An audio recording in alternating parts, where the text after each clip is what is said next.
Sa mga naghahanap ng authentic biryani na kakaibang lasa, hindi mo na kailangan pang pumunta ng Middle East para masatisfy ang iyong cravings.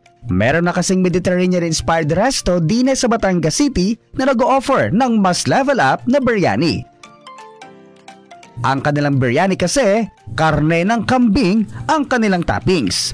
Katumbas ito ng kilalang lamb o mutton biryani ng Middle East. Ito ay ang Goat Biryani ng Batangas City. Isa ito sa mga bestsellers ng Eats Persia na matatagpuan sa MH Del Pilar Street, Barangay 2, Batangas City. Pagmamayari ito ng isang dating OFW na natutunan ang authentic biryani mula sa kanyang mga amo mula sa bansang Cyprus. Nag-upload ako. That's happened ng asawa ko rin ay foreigner, Iranian. Kaya nga po, naisipan namin na magtagay ng negosyo.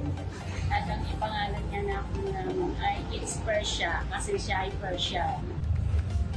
Dahil sila lamang ang nag-offer nito, madalas puntahan ang kanilang resto ng mga dating OFWs na namimiss ang lasa ng biryani. Ayon kay Mavi, una nilang target ay lamb biryani, ngunit dahil mahirap ang supply nito, kaya pinili nila ang karne ng kambing. Binabalik-balikan muna ito ng kanilang mga customers matapos na unang matikman. Anong kakaiba sa inyong goat biryani? Siyempre, sasabihin ko masarap ang luto. Oo naman.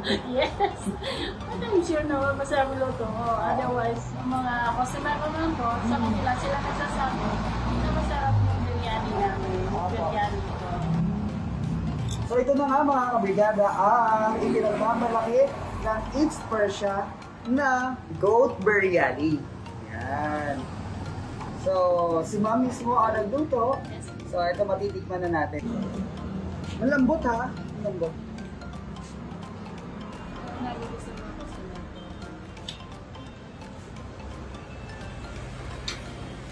Sarap.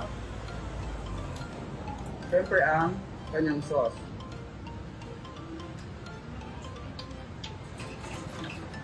Pumasalog ang lasa. Masarap, ma'am. Congrats, ang sarap.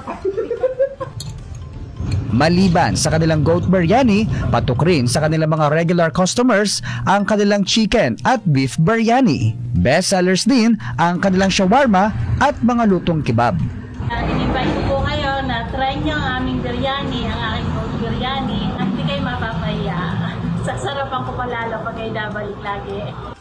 Sa mga hanap ay Mediterranean food trip ngayong Christmas holidays, swak ang kainang ito na aming nahanap. Pagkaing Middle East na nilagyan ng Pinoy taste. Pagkaing nagpapatunay na kahit saang sulok ng mundo, may Pinoy na nagsusumikap na ang tanging hangarin ay makasama ang pamilya sa salo-salo ngayong Pasko.